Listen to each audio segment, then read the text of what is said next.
D&Dark is an absurd, over-the-top comedy horror adventure that is intended for older audiences. Content warnings can be found in the episode descriptions. Hello and welcome to D&Dark, a comedy horror adventure Realplay podcast loosely based on Dungeons & Dragons 5th edition and starring some of history's most infamous monsters. I'm Danger Dan Jerz, and I'm your host / Crypt Keeper. Hi, I'm Ben Magnet, and I play Mary Frankenstein, our party's barbarian. And last time, so the good news is we got out of Warwick Castle.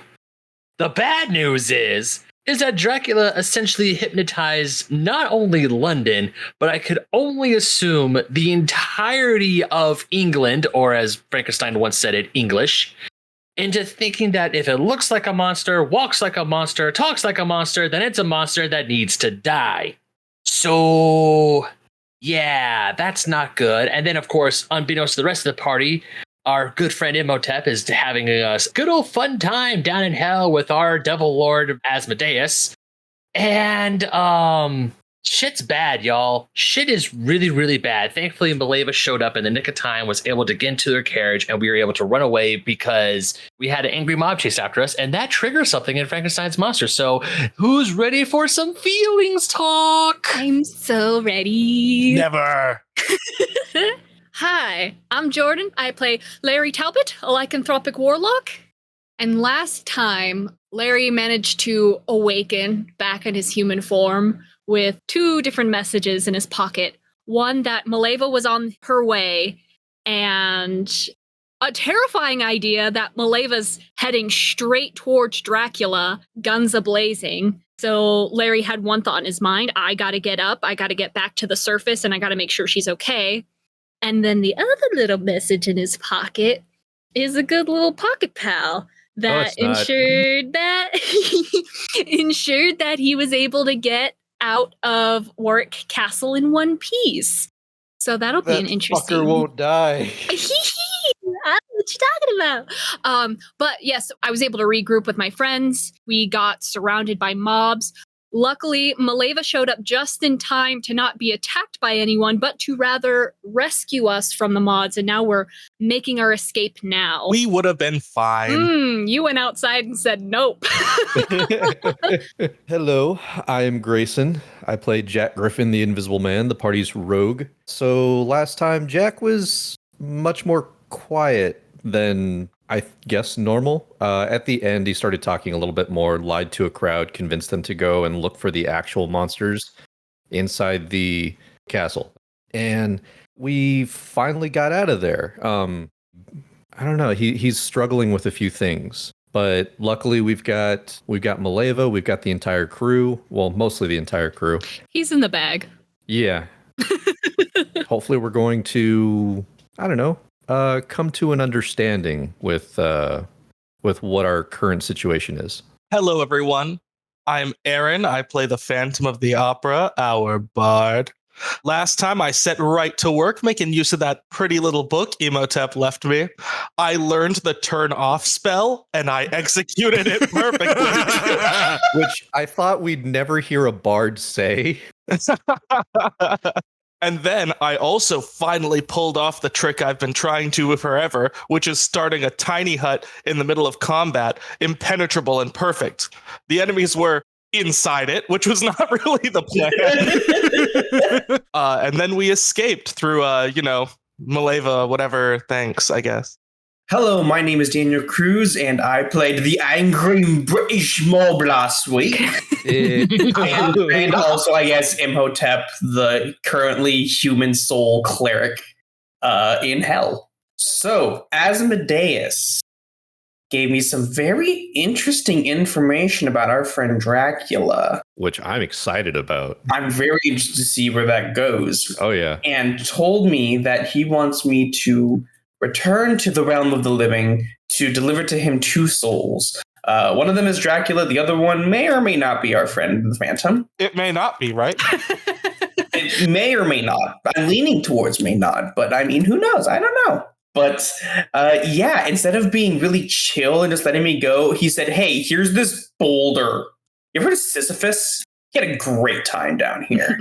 So I have the literally Sisyphean task of going all the way up through 9 layers, having to talk to people while never letting go of this boulder. Your side quest rocks. My side quest is a blast. Hi, everybody. I'm Jenai. I play Carmilla Karnstein, our blood huntress.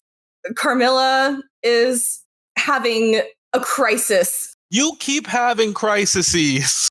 And yet I haven't cried yet. So is it really a crisis? It's okay. That's just me. Larry decided in his infinite wisdom that he was going to fly by the seat of his pants. Oh my god. And thus alert every single chatterbox in London of our... That happened before. We were already spotted. We bungled it up faster. Yeah, well... Yeah, it was a mixture of things. There was a human flying, and also there was a great stealth roll. Yeah, we really knocked that out of the park. I'm so very proud of us. It was several factors contributing to it. It was good. And Maleva pulled in like freaking Akira on a motorcycle, picked us all up, and now we're rattling our way back down to God knows where because, we're kill on sight. Super good. So with that, you guys have a lot to process. Oh, yeah. Mm-hmm. As we're traveling back to get our carriage, can I hop in the front seat with Maleva for a sec? Sure. Go ahead and do your card of the day, too.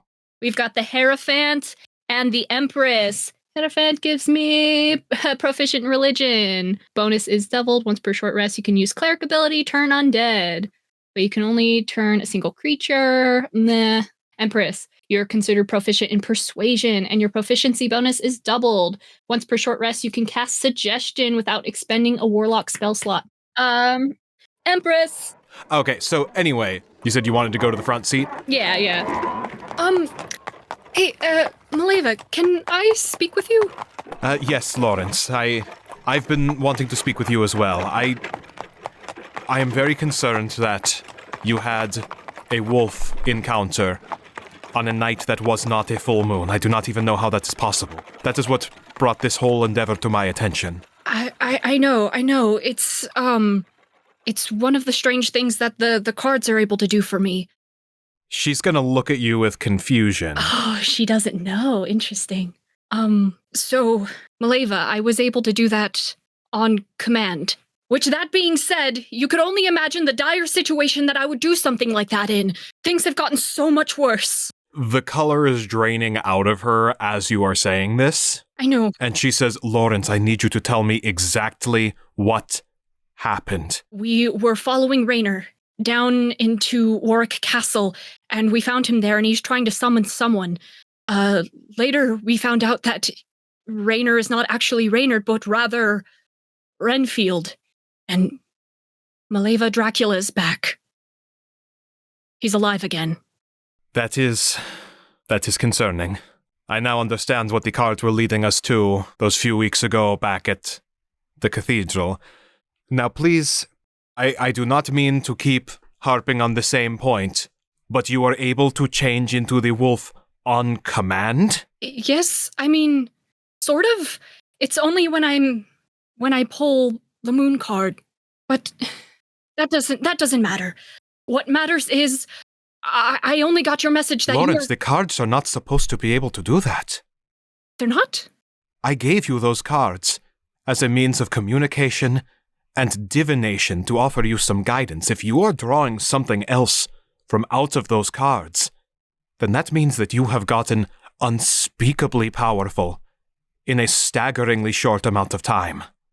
Oh, I wasn't aware. But never mind that. The reason I wanted to talk to you, Maleva, is when I got your messages, when I came back from being the wolf, I of course heard that you were heading this way, and I was terrified. Obviously, I wasn't myself. I didn't know how much time had passed, so when I heard you were heading here, I was scared to death that you were running right into the belly of the beast, that you were going to be right in front of Dracula and either enthralled with him or worse. And Maleva, that terrified me. So I have... Maleva, I can't lose you. You are the closest thing I have to family at this point, and I need to make sure that you're safe. And so I have to ask that you don't come after me anymore. Should have stayed away when I told you. Maleva's gonna hear your outburst, chuckle to herself, and say under her breath, two-faced bastard. Damn. God, I love her. Maleva. Now, Lawrence, I understand and appreciate your concern. It does mean a considerable amount to me. That being said, you know my history. I have lived a very long time, and you know I have no fear of death. I've encountered far too much of it within my lifetime. And I know that my time on this earth is brief.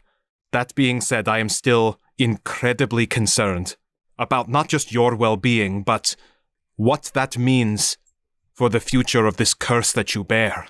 And that's the thing, Maleva. I know you're a tough as nails old woman. Hell, you'd give Mary a run for his money for just pure intimidation alone. You've gone through protecting so many generations from werewolves, and you've survived through so much, but in my journey here and realizing what my cards mean, all this has made me realize that no one ever seems to survive Larry. So I need you to take care of yourself and keep yourself safe, okay? Because the werewolf, it isn't your responsibility, Maleva. Even before you've helped me, I was already way far in your debt, but at this point, there's nothing I could do to ever repay you. So all I ask you is just you just go forward and you take care of yourself, okay? It's my problem, not yours.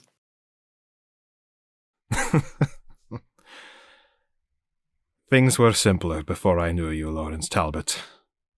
Although I mourn aspects of it, I do not mourn the life I had before we crossed paths. Listen, you concern me, and you irritate me, and you scare the ever-loving daylights out of me with everything that you do and everything that you are becoming. But you have grown considerably from the scared young man whose fortune I read those years ago. And I would be lying if I said I was not proud of you. If you have moved beyond me, then so be it. But I need you to hear a few words of advice before I go on my way. I am not going to ask you to be cautious or careful, because look me in the eyes and honestly tell me that anyone in this band of misfits, this mash of monsters that you travel with, has ever exercised a lick of caution. Have any of you ever gone into a situation with a plan before? Literally every time. I know the carnage that you wreak, and shut up, theater man. So I am not going to ask you not to be reckless. I know who you are, and I know that that is a fool's errand. What I will ask is that no matter what happens, no matter what situations you find yourselves in, no matter what plan of attack you take going forward, be clever and be true to yourself. Do not lose sight of the man who insists he is not a good man. I know. You hate it when I tell you this. He's gonna just kind of sink into his shoulders a little bit. You do not have to believe it, but do not lose that struggle to retain your morality. All I ask is that going forward, you be crafty, you be resourceful, and you be Lawrence Talbot. Can you promise me that? He wasn't gonna cry today, but I guess he's gonna just well up in tears. And he's like, "Oh, come here, you old biddy," and just bring her into a hug. Don't hug me while I'm holding the reins! And the carriage veers wildly off to the side. I'll go flying off a cliff. Hey, don't go senile up there until you've gotten us back to our car. Ridge. Oh my god. Fine, even you, theater man. You have my blessing as well. Now tell me where you parked. Just, where did we park? Do you I remember think just- where that sanitarium was? Or maybe is? I don't know what state it might be in. Yeah, the perception filter should be gone, right? Well, last time I remembered, it got a little hot in there. Oh, that's right. There's a smoldering crater where there used to be a medical facility. We parked pretty close to there, if you can believe it. Mm-hmm. I would be surprised if you didn't. So I will drive towards the pillar of flames off in the horizon. Wait, is it still burning? I mean, what did they have to combat it? Buckets of water? So Maleva's going to course correct. She's going to start heading back towards the asylum. And she says, you all have grown on me somewhat, and although I do not trust you in the traditional sense, I trust that you will all be effective. Now, what is your plan? Do you know what Dracula is after? If nothing else, I can offer my wisdom and guidance before I move on, since it is clear to me that you have grown beyond me. Nah, I've got a plan. I don't need you. I just look over to Phantoms like, do you want me to give you another black eye? No. Then shut up. He said, God, he was so scary. I don't remember what he said. I was just in terror. He was convincing the countryside to hunt down monsters. Maleva, I don't know why he would do that, being a vampire and all, but he seems to have most of the countryside convinced, as far as we can tell. I see. I can do some divination on my own times and consult the cards and see if I can get any more information. If there is anything else that you can tell me, any specifics, so that I know what I am looking for? I know that Renfield gave him a soul, made him the way Carmilla is. I don't know if there's anything you can do with that, but that's peculiar. Yeah, he said he was going to make him immortal, which is weird, because vampires are already pretty immortal. That is information I can work with. All right, okay. Yeah, theater man strikes again. That is very fascinating information indeed. If he does have a soul now, then that means that they are operating on a time crunch, because he will not be able to retain that soul for long. So whatever it is they are planning, it has to happen soon. Now, you said they were after immortality. Perhaps, and this is just speculation, but perhaps he is looking for a way to retain the benefits of vampirism without any of the inherent weaknesses, since vampires do have a sort of eternal youth, but they are, as you have seen, they are killable. I learned how to do this. Give him a tadpole. What? The Baldur's Gate reference. Yeah. Oh. Good game, y'all should play it. Anyway, so Maleva says that, and says, I will consult my reference material. This is so fascinating to me, because what might he want with a soul, and why would he risk taking one on, knowing that it would incinerate within him in a matter of a few weeks at most? It is a blood hunter soul. Did we ever tell you about Vordenberg? That name sounds vaguely familiar. He was a very powerful blood hunter that was actually coming after Carmilla for some time. I remember Renfield said it had to be a blood hunter soul or else it would burn up too quickly. So maybe that'll buy them a bit more time. I don't know. Either way, in the state that he is in, there's not any viable way for that soul to remain indefinitely within that body. So like I said, whatever they are planning, it has to happen soon. Yeah, any information you can gather for us, we would gladly take. But good to know we've got some time. I have a request, if you can. Yes, what is your request? My father, Victor Frankenstein, is up in Northampton. He's different. He looks a lot worse on the outside, but he is harmless, and as long as you mention my name, no harm should come to you. If you can consult him, he might also have a way to help. You said Northampton, correct?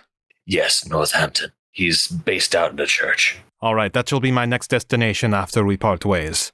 But before you go, I think you also need to know this. And I turned to everyone else and was like, as well all of you should.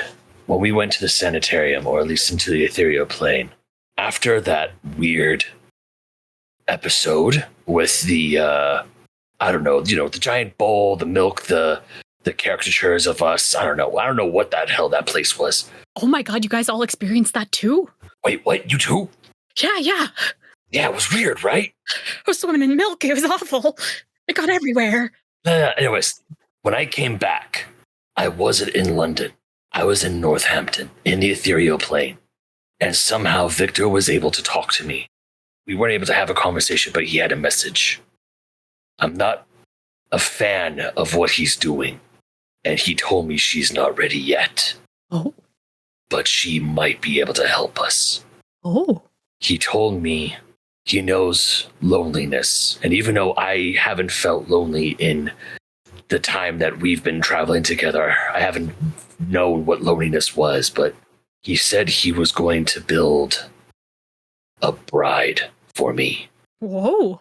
And I know I swore an oath to make sure that those who want to follow in my father's footsteps to make creatures like me for nefarious means need to be stopped.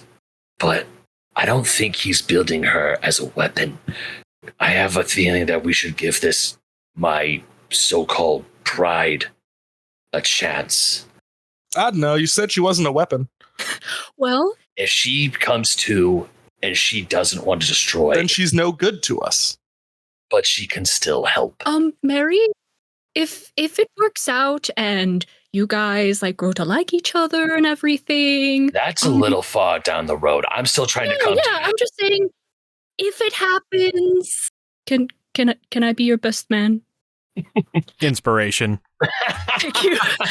I've never been one, and I've always wanted to be, and I really care about it, and it would be beautiful, and I'd be so honored. But you're right. It's a long time in the making. We'll get there when we get there. Honestly, I'm still trying to process the fact that my father is up to his old tricks again, but I feel that he is up to it to help me not be alone. Because I don't know how long on this earth I have. I am made from spare parts, and so is this so-called bride that he's building. But I just wanted all of you to know what he is doing. When she comes to, she might be able to help us. Right. And that's not a promise. It's not a guarantee. It is a big, giant maybe.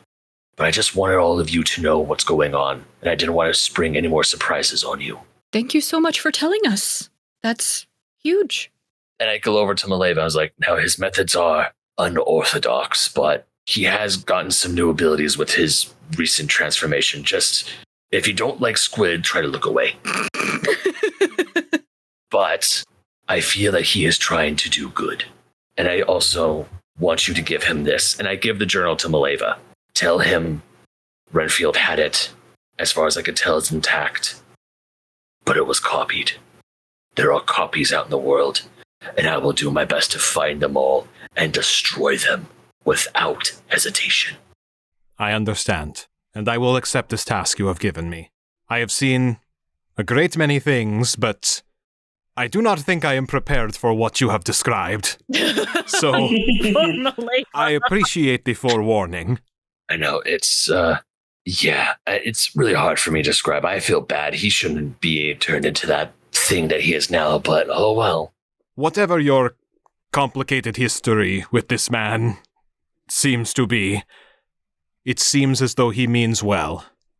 I am going to assume and remain cautiously optimistic, yet intensely skeptical as I cross into his threshold. Just mention my name. Tell him that you know Mary Frankenstein, and no harm should come to you. Yeah, she'll be fine. I'll be fine. Anyway, I believe we have made our way to your stop.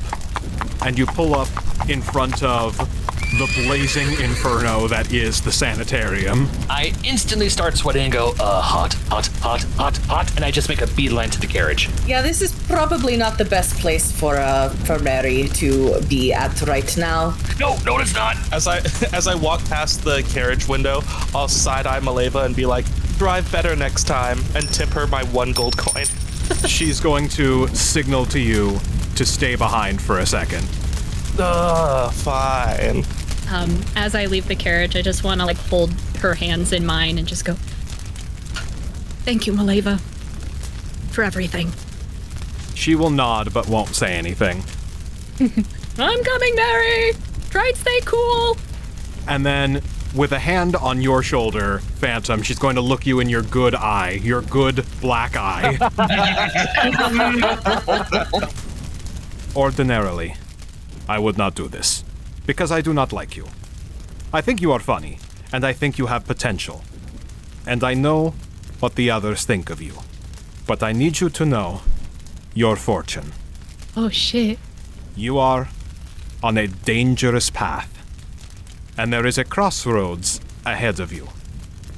There is still time, but when I try to divine the status and the fate of the group, this was your fortune. She pulls out a deck of tarot cards, fans them out so that you can see it is a standard deck of tarot cards. Yes. And then flips over the top card, and it is the devil. And then flips over the next card, and it is the devil. And then flips over the next card, and it is the devil. Shoot. Yes, we can all do magic, and I'd like to prestidigitate 3 devil cards of my own and wave them in her face. Heed what I have to say, or don't. It is entirely up to you. But your soul, as it stands now, is in jeopardy. And it does not have to be. Mind your actions going forward, and you may still be able to save yourself. I am the Phantom because man's hate has made me so. I'm not worried about the path that I'm on. Your cynicism makes a better mask than your porcelain. Ooh. Wait, really? Do I need to get a new one? It was a metaphor. Just go. And she puts away the tarot cards, and you can hear her mutter under her breath as you walk away. I hope it is not too late for him. As Phantom's walking towards the carriage, Jack's gonna jog over to Maleva real quick. And the horses have already started to move, and so she stops them, leans over and says, yes, did you want something? We recently lost someone, and I was wondering if maybe there's something that we can do, and I don't know if it's possible, but with all this occult stuff going on and me seeing what everyone else can do, is there any chance of bringing someone back? Not without extraordinarily difficult cost. And the person you bring back will not be the same. As far as I am aware, the only way to return someone back from the dead is without their soul. This was inconsequential for vampires since they are already soulless, but if you were to bring your friend back, you would be reanimating the body without the essential components who make that person who they are. Who is this person, by the way? I don't want to speak in vagaries. Vagaries. As you can tell, we're missing our skeletal friend. That is a shame. I was fond of that funny skeleton. There are ways that you can commune with him.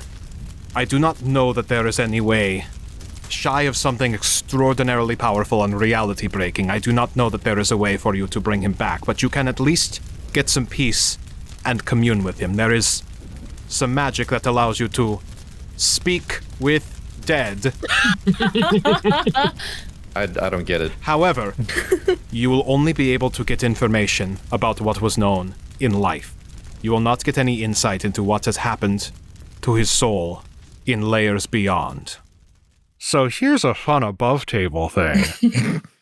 Yes. So the Speak with Dead spell, as it appears in D&D, you can cast it on a recently deceased and can ask up to 5 questions. They only know the information they knew in life. They cannot tell you anything about what has happened to them in the afterlife, anything their soul may or may not have experienced in realms beyond. That's the D&D version of the spell. We're loosely based on D&D. Yeah. The Necronomicon is not limited to the D&D versions of spells. The Call of Cthulhu system has a variation on Speak with Dead called Contact Dead Spirits. If you were to invoke the magic and power that the Necronomicon can summon, from past the layers of the world that you exist in. It would take a higher cost and a higher toll, but you could commune with Imhotep as he is now, with full knowledge of where he has gone and everything that his soul has experienced in the afterlife. I'm just going to lock in. Whenever we make it to Stratford or our next a tightly packed carriage location, Phantom's going to skulk away. Oh. Duly noted. Anyway, so Maleva's going to give you that info, and then she'll hand you a scroll of Speak with Dead. Oh, sweet. So Jack can do magic now. Yay! Here, there is some arcane magic. This is relatively harmless. You can use this to speak and communicate with his departed spirits, but he will not be able to tell you anything more than what he already knew in life. But if nothing else, you can use it to get some closure. Oh, is there a reason why she'd have a spell like that? Has she used that spell before, Dan? I would assume. Because of the dead kid. That hurts my heart real bad. Oof. Spicy Maleva lore. Okay, continue. The sad spicy. I mean, unfortunately, Jack doesn't, at least in this moment, I don't think he would put 2 and 2 together. That's okay. Just Jordan's gonna cry. Yeah. Yeah. Thank you. Next bit of information that I wanted to give to you, at least. I don't know if it's any consolation, but we finished off Raynor, and I also wanted to make sure that there's hopefully not any more major problems besides the big one that we have right now. She is going to lean in and say, "That is good. That is a positive development. Make certain that he is dead." How would he not be dead? I did it myself. Vampires have a tendency for that sort of thing not to stick. Just make certain. I believe you and your capabilities. Just don't let your guard down. There may still be aspects lingering about. And with that, she's going to take off. I just poked my head out the window. I'm like, here we go. This thing isn't getting any cooler. Jack, get in the carriage. It's really freaking hot. It is. Carmilla is just really enjoying watching it burn. You guys do realize that I have a flying broom. Oh, so we could have left. Yeah. I mean, We're not gonna leave behind, Jack. Now get in here. all right. He's gonna hop on top of the carriage and just kind of like, as we're riding away, just continue to watch it burn. All right, let's cut back to hell and check in on Imhotep. You have crossed the threshold out of Nessus into Cania. So as you have climbed and pushed the boulder all the way up the rickety staircase of the barren, cavey wasteland, the temperature begins to drop as you ascend, and you start to make your way to more craggy, mountainous steps as the snow and the wind begin to pick up and regale you. Oh, I look good in this skirt. It complements my legs, but this does nothing for me when it is cold. And you can see this path before you winding its way up to a mystical arcane portal. And from here, I will hand this over to Jordan. Because, for listener information, as of the time of this recording, we are working on a spin-off bonus campaign for our patrons that is set in hell and is co-DM'd by myself and Jordan. And this particular layer is one of hers. You're in my lair now. Oh, continuity. I like it. Yes. As you roll up to Cania, the first thing you feel is that just brisk blasting of cold. Has to stop and push the skirt down. Marilyn Monroe style. I was just going to say Marilyn Monroe this. But as you creep through the portal into Cania, the air is thick with arcane energy. You feel your skin, your spiritual skin, starts to stand up on end as this static electricity. The hair's on my skin, the skin itself. Yeah. Oh God. You're like a weird spirit thing. Your skin's gonna do some weird stuff. I don't like how that feels.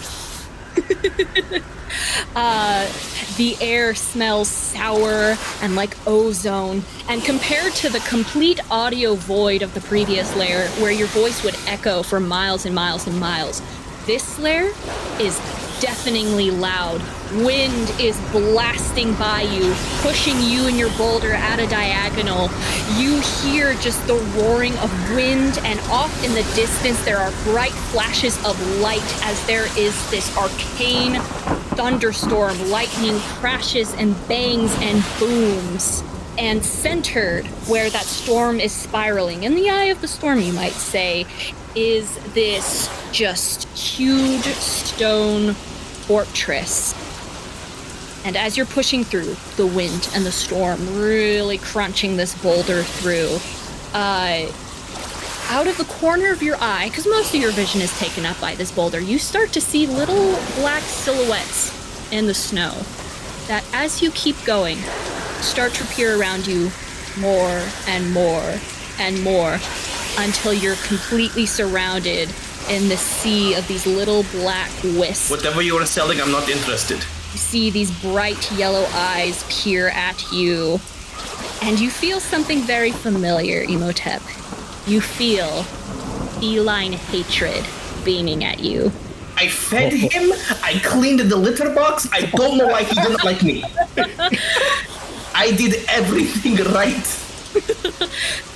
And as you're pushing the boulder, saying that as your voice is getting ripped away by the wind, you hear all of these little creatures speak at once in unison, boomingly loud in order to be heard over the storm.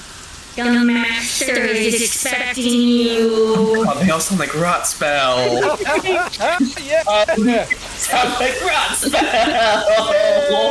You're in a sea of little rough spells.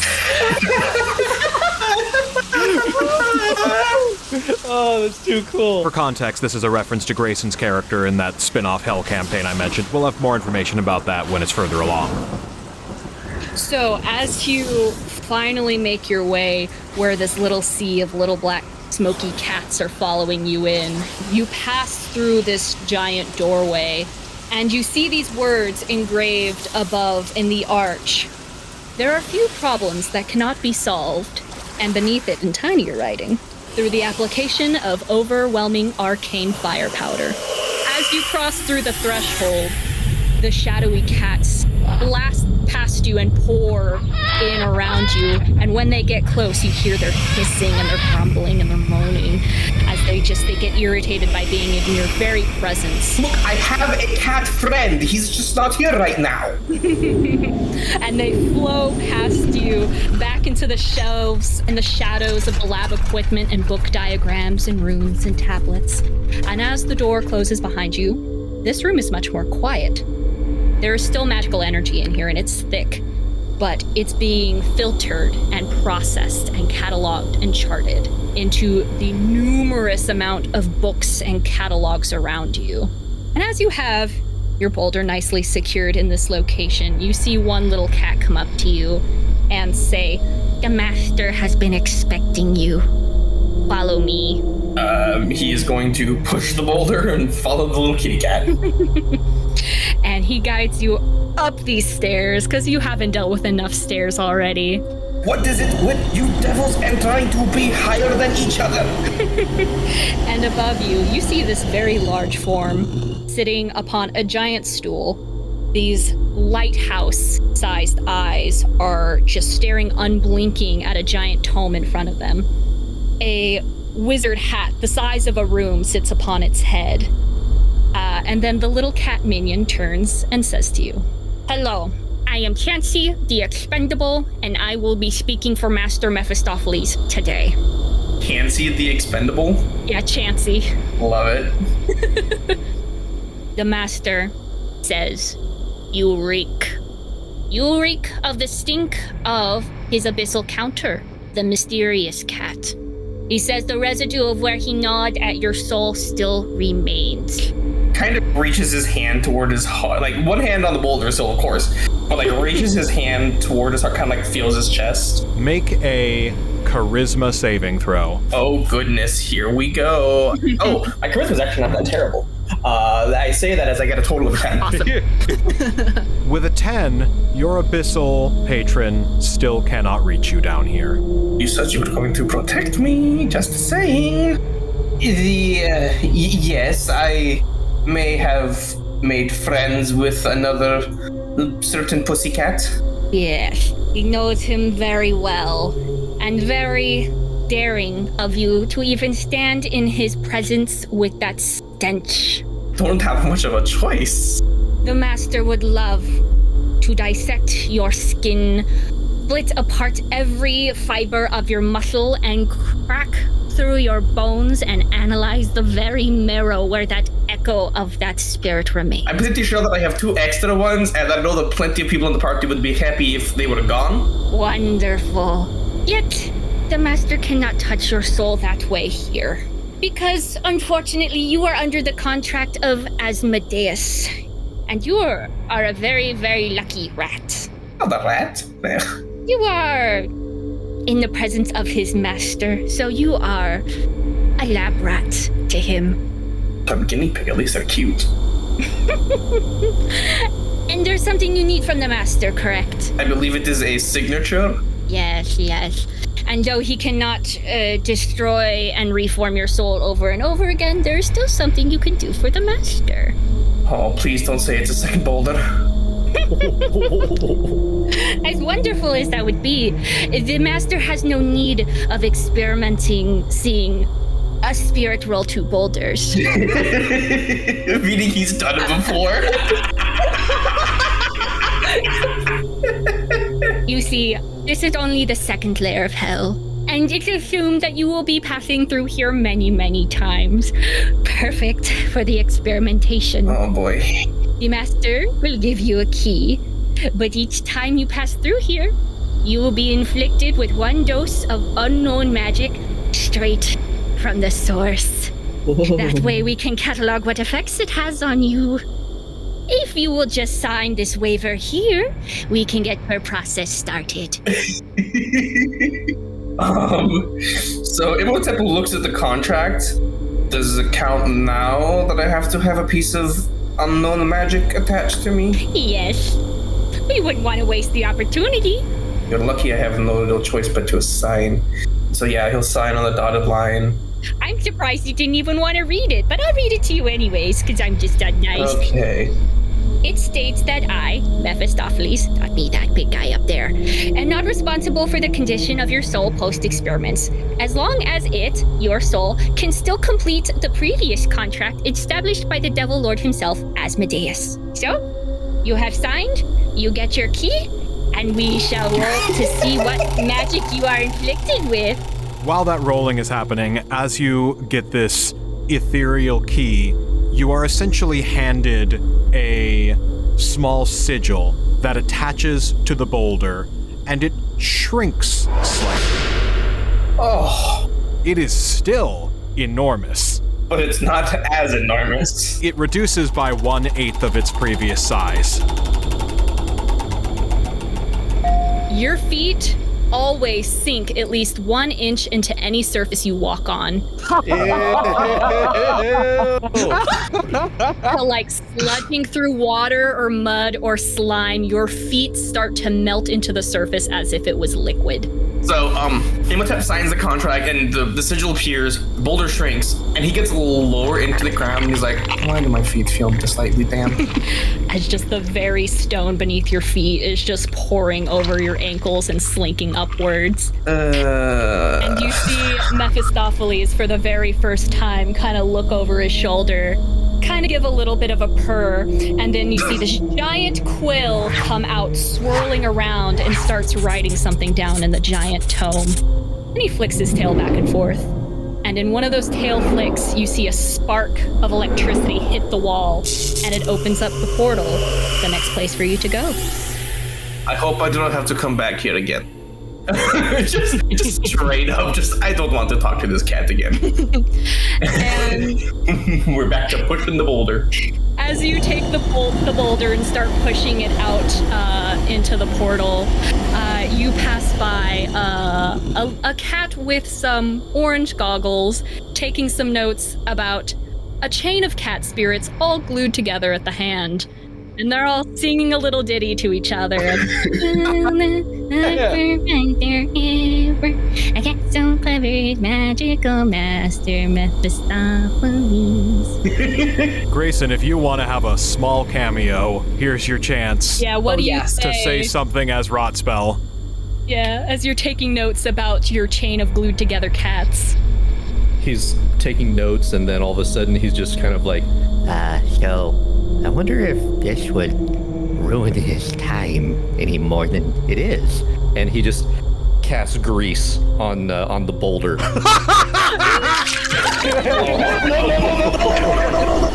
Good job, Rotspell. And you lose your grip, and the greased up boulder flies out of your hands and careens back down the way you came, all the way to the bottom. Oh no! Yes. Oh yes, my God. Hell yes. I look at the little cat.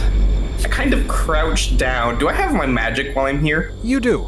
Little friend, you look like you could use a bath, and I use create water to just douse him. Oh no. It's okay. I'm covered in grease, and grease is, got that layer that doesn't let me get wet. Oh my god. It's hydrophobic grease. Yeah, exactly. That's so awful. But yeah, the water just awkwardly beads off of him and rolls onto the floor. And as you take the time to cast this spell, you're just continually sinking further and further into the ground. I watch water roll off a rot spell. I'm just like, what one of the most gross things I think I've ever met. Huh. And I just start walking. I just start the long walk all the way back to Asmodeus. I honestly did not think it was going to be that bad. That was awesome. Thank you so much, Grayson. All right, now cutting back to the team. So, as you pull back into Stratford, Hey, I remember this. Oh my god, there's some shit going on over there. Damn. Oh, Okay. crap baskets. Everyone's in the unmagic party circle over here. the nest is surrounded by guards Yeah. that are still kind of keeping a watch on everything from a distance, and most of the town is gathered in proximity to the anti-magic circle, where a vast majority of the town's undead are sequestered inside, and the standard townspeople are muttering to themselves and watching with suspicious eyes as Gonzo is standing directly in the middle and is attempting to negotiate on both sides, given the developments with Dracula. Would I be able to look around to see if there's any hostility with the vampires, basically showing that they're no longer on our side? Roll insight. Ooh, actually, my insight's really high. I think 25? Oh, 18 plus 7? With a 25, things are very tense, but you can also tell that within the anti-magic circle, the undead that are in there are at odds with themselves as well as everyone else. There seems to be a lot of different opinions and divisions going on about the Dracula development. And you hear Gonzo saying, "For the moment, things have not changed, and things do not need to change. Remember the society that we have gone to painstaking efforts to keep stable. This town can coexist. It can be a safe harbor for humans and the undead alike. We do not need to take up arms against each other." And there's some rabble-rousing from some of the crowds. Daniel. Remember, it's a different crowd. If you would like to tag in, nobody knows where vampires specifically stand in the scheme of things. And some people are pro-Dracula and pro-vampire. Some people are pro-Dracula, anti-vampire. Some people are anti-Dracula pro-vampire, anti-Dracula anti-vampire. Right. Damn. We call that last group racist. What side do we see Marlowe and Maledict on?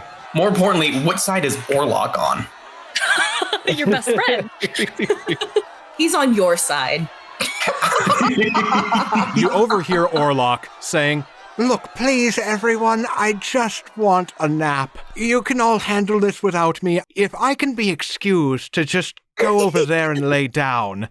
And all of the humans, all of the undead, all simultaneously look to him and say, No. There's one person in the back who goes, I wouldn't mind him leaving.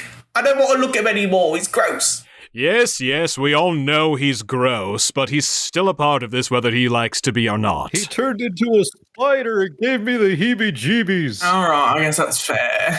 I like that the universal is everyone's anti-Orlok. That's really what unites people. You want to know why? Because when people just wanted to go take a nap and lie over there, he wouldn't leave them alone.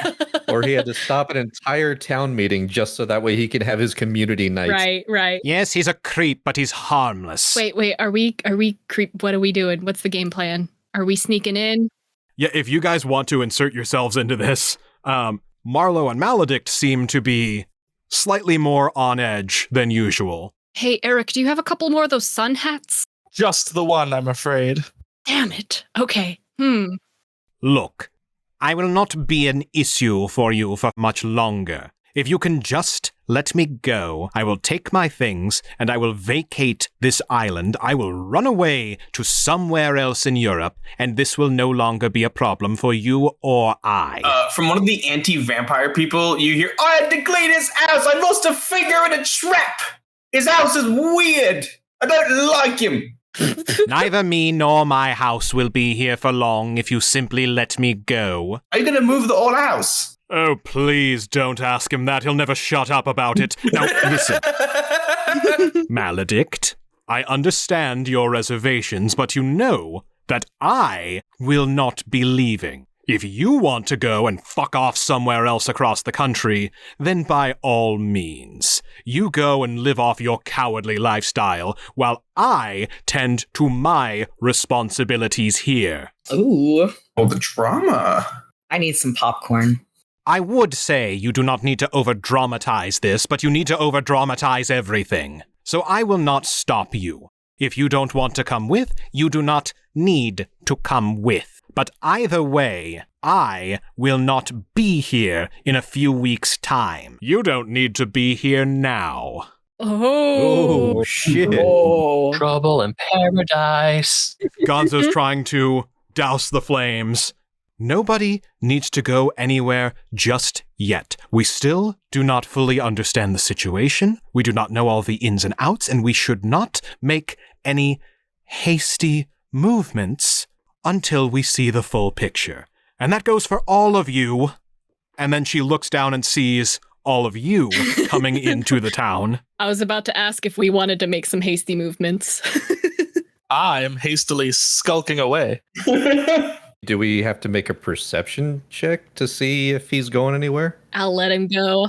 How covert are you trying to be, Phantom? I take it that, like, there's a lot of activity going on, and everyone should probably be pretty invested in Gonzo and Marlowe and Maledict. So I'm just, like, walking away with a purpose. If anyone is trying to see him, then roll perception opposed to stealth.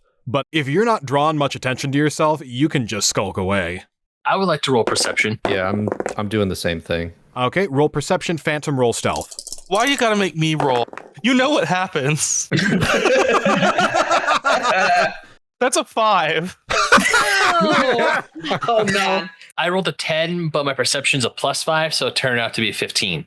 And I got a 6. Either way, both of those are above a 5. So the two of you clock that Phantom is walking away. Whether you want to do anything about that or not is entirely up to the three of you. Can someone put a leash on this guy? I'm just going to look over and see him skulking away, and I am just going to take a note of where he went, but I'm going to continue what's going on over here. But I just take a little mental note that Phantom is going that away. And I'll just call out to him and say, don't go too far. I need to get, like, those little baby harnesses with the leash that like springs back. I need to put one on Phantom and I need to put one on Invisible Man. Why do I need one? Anyway, Gonzo looks back at all of you, sighs, and says, "Oh, good. Just what I needed. More chaos." Tea? Carmilla's eyes start tearing up. Aw. Look, whatever you all did, things are a bit tense right now, so you should probably be careful, especially since I see you brought back one of Dracula's spawn with you. Oh? Oh no! Wait, hold on. She doesn't remember. Oh. Oh, wait. This is like, Lucy, you've got some explaining to do. And oh no. Gonzo looks at Carmilla blankly and says, "If you're trying to get away, this is normally a place where the undead have a place to stay. Things are a bit tense right now. We're getting things sorted out." Oh my god, did their entire relationship get expunged? Yeah, I think Major oof. Oh. I think I need a second. Dracula, you bastard. Oh no. She no longer has eyes for me. Mary's just going to look around, see all the chaos, and Carmilla. So I decide to go into the middle of the circle, and I just look at Gonzo from safe distance and go, Trust me, we have had the shittiest day, and it is 10 times worse than what you are all experiencing, because we were there in the thick of it. Now, do you want to know what really happened? Or are you even willing to hear our story? Maledict will say, "Oh, hells, what did you idiots do?" And Marlowe says, "Well, I think it's pretty obvious what they all did. I mean, they failed to stop the resurrection of Dracula, and now he's sweeping a reign of terror across all of the British countryside. I feel like I noticed the obvious." I mean, yeah, good for him. I look over to Maledict. I'm like, He's right. Dracula is back. We were not able to stop him. The only consolation prize that we have is Raynor, aka Renfield, is dead. We need a place to rest. We need a place to recuperate and plan our next move. We did not come out of this unscathed. I assume you noticed that we have one missing person because that person's bones are in this goddamn bag. As I hold up the bag of holding. Is that a bag of weasels? How did you know that? It's a trap object. That's my whole thing. That's such a great fucking reason. I love it. God, I love Maledict. I just look at this. I'm like, Can you untrap this? Well, I think if he were to untrap it, we would lose everything that's in there. we'll take everything out first. yes, what he said. Everything that is currently in the bag will be ejected into the astral plane. Okay, we'll worry about that later. But for right now, And I look over to Gonzo. I was like, yes, tensions are high. And you seem to have misremembered that Carmilla over there isn't a spawn of Dracula. She has always been on our side, as she has been on yours. So we need to think of a plan, and we need to think of a way to stop him before he gets any more powerful.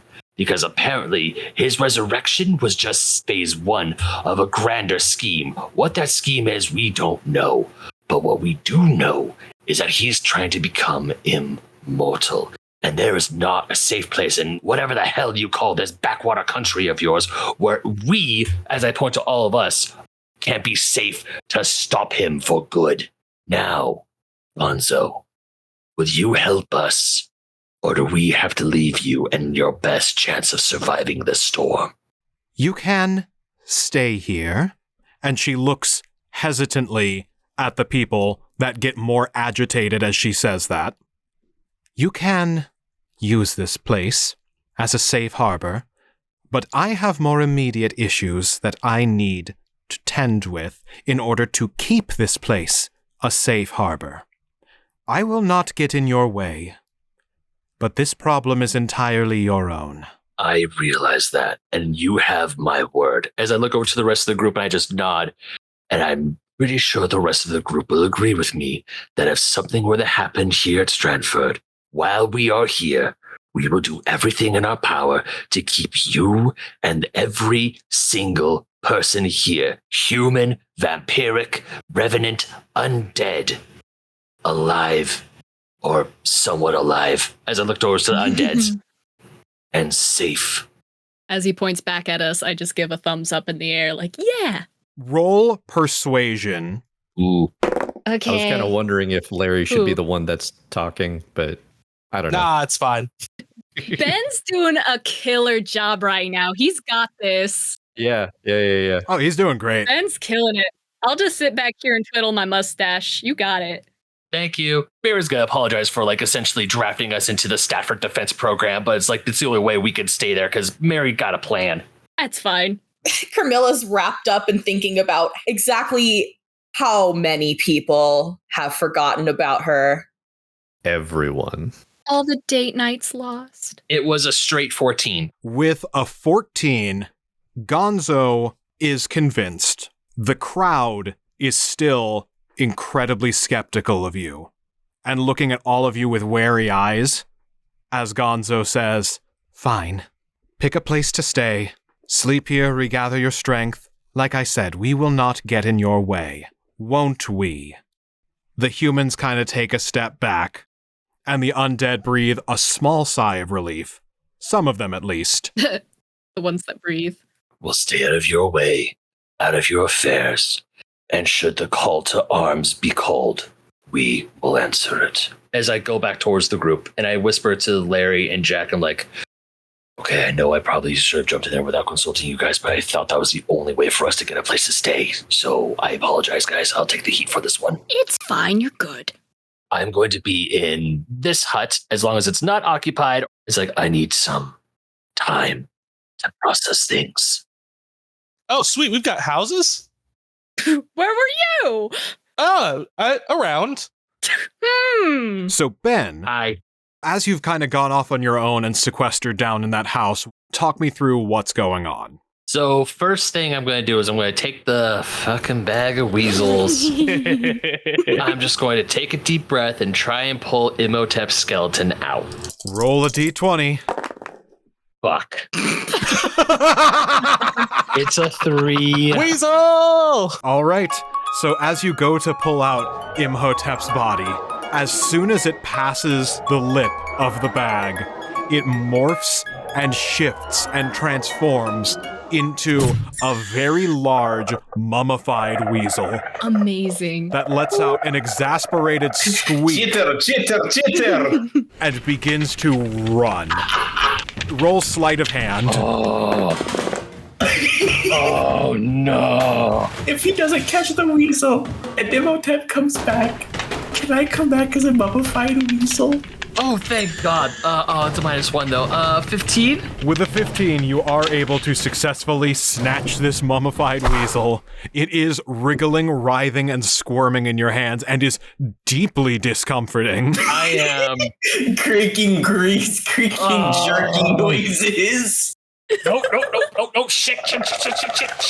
And I try to shove the weasel back into the bag. Roll strength. Oh, thank God. Not that it's consequential at all, but Jack will be walking towards the hut that Mary pointed out. All right, yeah, so I'm going to burn my DM inspiration that I got last game because that was an 8.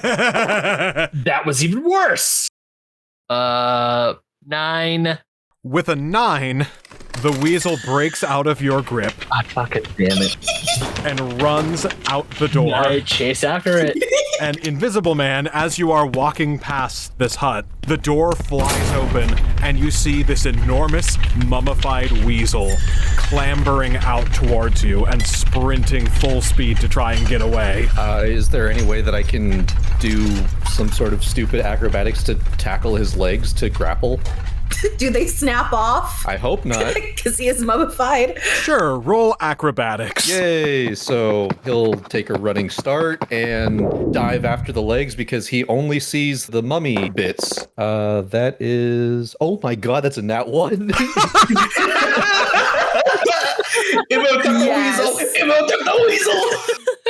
So with a nat 1, As you leap to try and tackle just the feet of this mummified weasel, they snap off. The rest of the weasel continues to run away, and the lower half is now a separate weasel entity.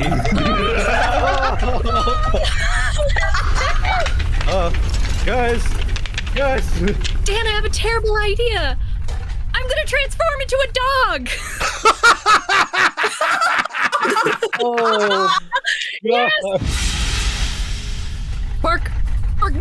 Jesus Christ! Weasels everywhere. Get the weasels! Go ahead and roll acrobatics, Wolf Larry. Oh, you got it. Oh, that's a 2 plus whatever my acrobatics is. Oh my Jesus god. Christ, y'all. Plus 7. What the hell? 8, 9. With a 9, you just miss. Okay. So as you go to tackle it, it does not split into yet more weasels. Oh my god. Bark. Mary, what did you do? I didn't get Imhotep out. I want to try and uncurse his bag. This was supposed to be a feelings episode, and now we're chasing weasels. Why did we tell Gonzo? We weren't gonna cause any trouble. Oopsies.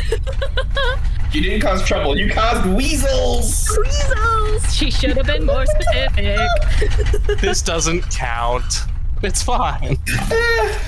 She should have I expected literally this. told Gonzo that I was not going to get in their way. I wasn't going to cause any trouble, and here I am chasing after a fucking weasel. She's just staring at you blankly as the crowd is just starting to disperse and everyone's calmed down.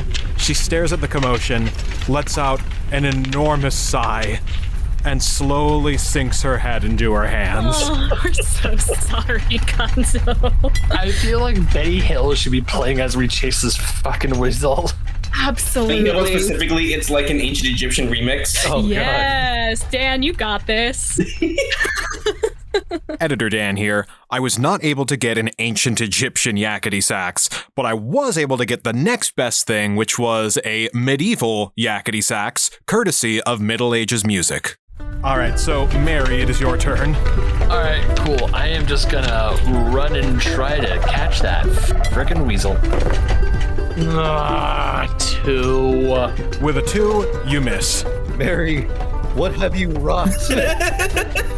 So now I'm jumping to Gonzo, who is going to cast No, don't. Hold Monster. Okay, I thought she was gonna like flame pillar or something. Immolate. Well, if she does that, if I remember correctly, if you destroy the weasels, we lose whatever item it was. Yeah. Yep. Which, since the weasel split in 2, they each have half the health of the previous one. Oh god! Not good. Well, no, never mind. I was going to say, actually, I'll have her, she can use Turn Undead. No, because that will instantly kill it. No. Jack's been yelling out, "Don't kill them! Don't!" So, no, kill she's them." going to use Hold Monster. So the weasel has to make a Wisdom saving throw. The weasel rolled a 5, so the top half of the weasel mummy is stuck in place and is magically writhing and trying to scratch and claw its way forward as it chitters away. The back half is still running away from Mary. So Jack, it is over to you. I will run over to the weasel, grab it by the nape of the neck, and start heading back over to Mary with my last 10 feet of movement. Okay. Over to Wolf Larry. I'm gonna run down this alleyway past Mary and try and swing around to grab the weasel.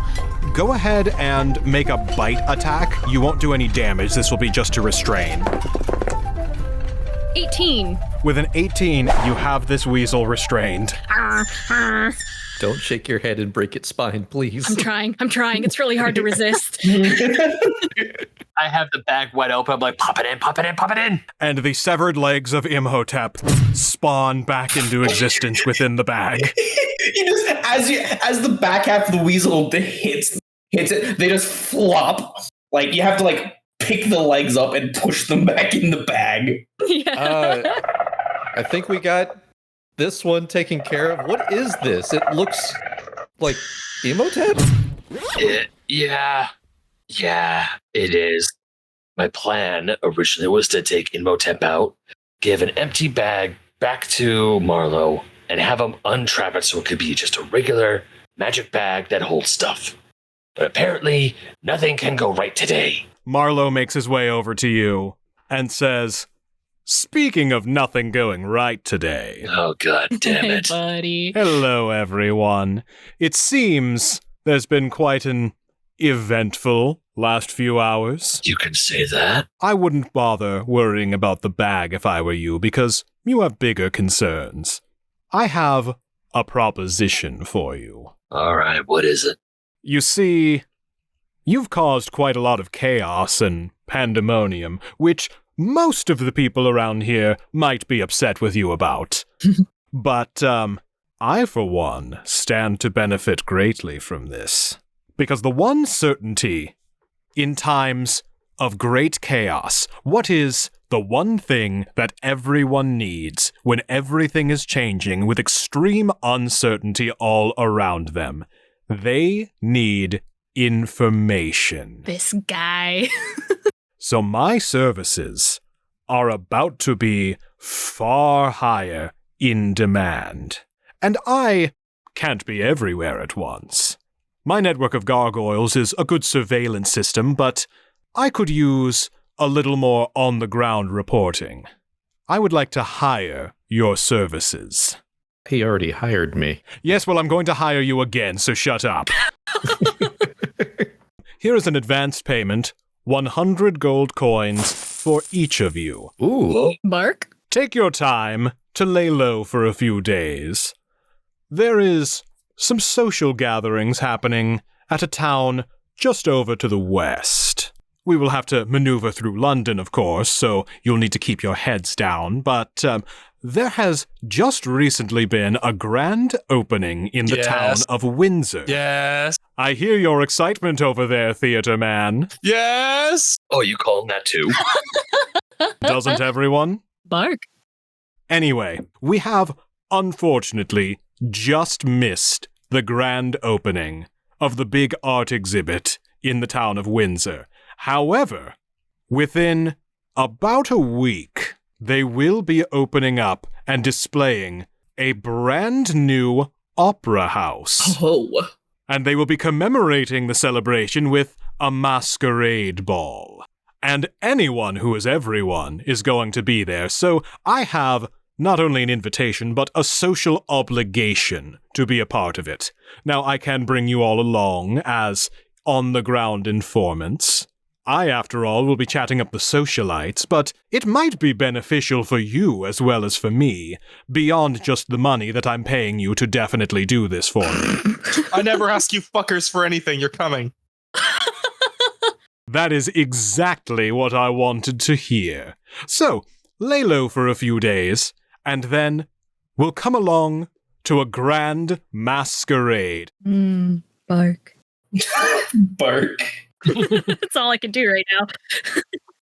It will be jovial, but things might still be hostile. The man in charge is... I'm fairly certain the man in charge is a vampire. There are a few other vampires around that town that are heavy in the socialite arena.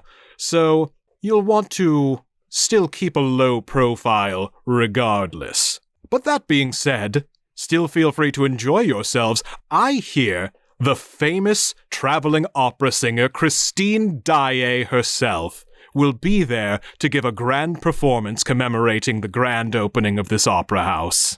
And I hear that she is quite a treat and a delight to listen to. Hey, Mary, Yeah. where have we heard that name before? I don't know. Yeah, straight up, not saying it. Shaken to the core. We are the outcasts, the misfits, you might say. We deal with the nightmares that you run away from every single day. We know the world is a gruesome little place, but us outsiders, we've developed quite a taste for the grisly and morbid, the ghastly and the horrid. We know it's awful, dreadful, but we like it. Just another haunted night, shrouded with unearthly fright. So when you're oh so terrified, you know who to call. The world is falling apart, we'll never take it to heart. Some monsters and creatures and spirits and specters and all, let's all have a ball.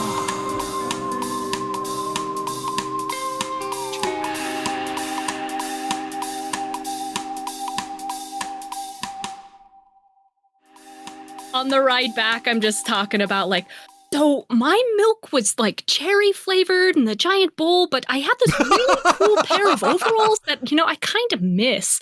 If I can find those, I definitely would try and pick them up. I was pink. You were I pink? don't know why. Yeah, I was pink. Oh, by the way, Carmilla, do you like chocolate?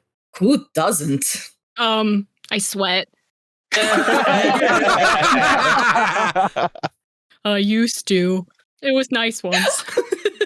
What do you mean? You can't have chocolate? Not anymore. Why is that? It makes my tummy upset. Well, that's sad. Yeah. One of the greatest tragedies of Larry, he can't have chocolate. Aww. Or grapes. Or grapes. No wine. You must never visit my hometown. I know, I'll die. I'll die on the spot.